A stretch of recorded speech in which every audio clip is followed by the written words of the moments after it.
Kaixo, ongi etorria, erroketen arteko biderketak eta zatiketak egiteko baldintza badago. Eta hori da, errotzaile berdina izan behar dutela bi biderkagaiek.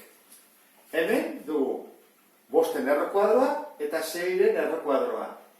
Errotzaile berdina dute, 2 eta 2, bai, orduan bai egitekera biderketa. Ingo genuke horrela. 5 bider 6. Sartzen ditugu biak, erroketa berdinean, eta egiten dugu 5 bider 6, 30. Eta bukatuta. Baina batzutan ez dute errotzaile berdina.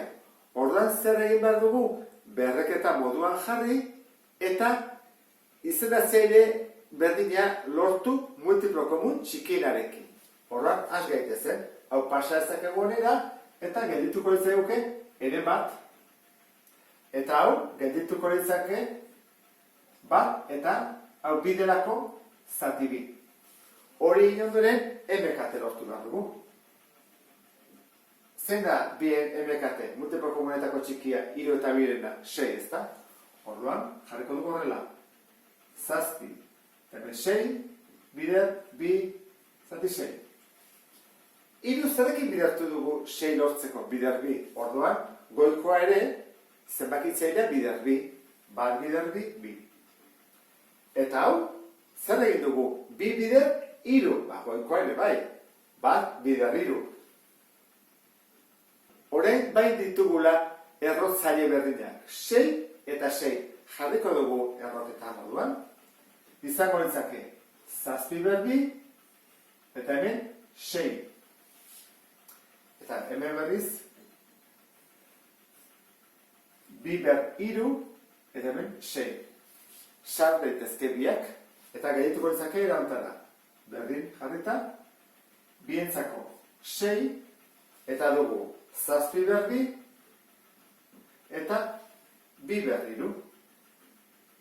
Nahi bana, jarraitu daiteke, 59 bider 8 eginez. Eta kalkulatuko genuke zein den erantzuna. Ulertu da, ezta? Orduan, pauso bat egin behar da, eta da, 2 errotzaileak berdinak izatea lortu. Zatiketa bat dugu, berdin. Zein behar dugu, 2 errotzaileak berdinak izatea lortu, pasatuko dugu berreketa moduan, erresago ingo dugulako. Jarriko du, 10, ber, hemen bat, zati 3. Hemen zatiketa, 5 ber bat, eta hemen zati 4. Zein da 3 eta 4 multiplo komunetako txikiena? 12, ezta? Orduan, jarriko dut, 10, eta hemen 12, eta hemen zati, 5, 12.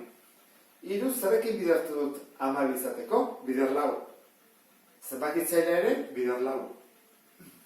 Zerekin bidertu dut, bider 3. Goiko ere, bider 3. Jarriko dut, erroketa moduan. 12 pasatzen dut errotzaile bezala, 12, eta hemen dut 10. Ber 4, zati, hemen ere 12, berdinak dira, eta 5 ber 3. Horren, bai, sar daitezkera biak erroketan batean. Eta 2 puntu jarri berdean jarrikot marra bat, erresago delako guretzako. Jarrikot horrela, izango izateke. 12-den erroa, ez? 12 erro, zenbakitzailean 10 ber 4, eta izenatzailean 5 ber 3. Aprobetxatuko dugu, errepasatzeko hau nola simplifikatzen den. Gogoratu zaitez. Zer lortu behar dugu? Oinarri berdina. 10 deskonposa daiteke, bai, 2 bider 5. Horran ingo dugu horrela. 2 bider 5, ber 4, eta hemen 5 ber 3. Orain, egin dezakeguna da, berretzaileak bat bider 4 egin, eta 5 bider 4 egin. Gehiatuko ditzaguke horrela. 2 ber 4, 5 ber 4, eta behan 5 ber 3. Bukatzeko. Badugu zerbait berdina, bai, ez da, 5 eta 5. Horran, egin daitekena da, simplifikatu. 5 ber 4, 5 ber 3. ze egiten da berretzaileak kendu. Lau keniru bat. Geldituko zaigu bakarrik bosteko bat. Izango litzake erantara. 12, 2 berlau eta bosteko bat bakarra. Lau keniru bat delako. Bukatzeko berreketa eta biderketa egingo dugu, ezta? 2 berlau, 2 bider 2 lau, bider 2 zortzi, bider 2 amasei. Eta amasei, bider bost, 80. Horren jarriko genuke horrela. 12, erro, 80. Hau izango litzake emaitza zatiketa onena.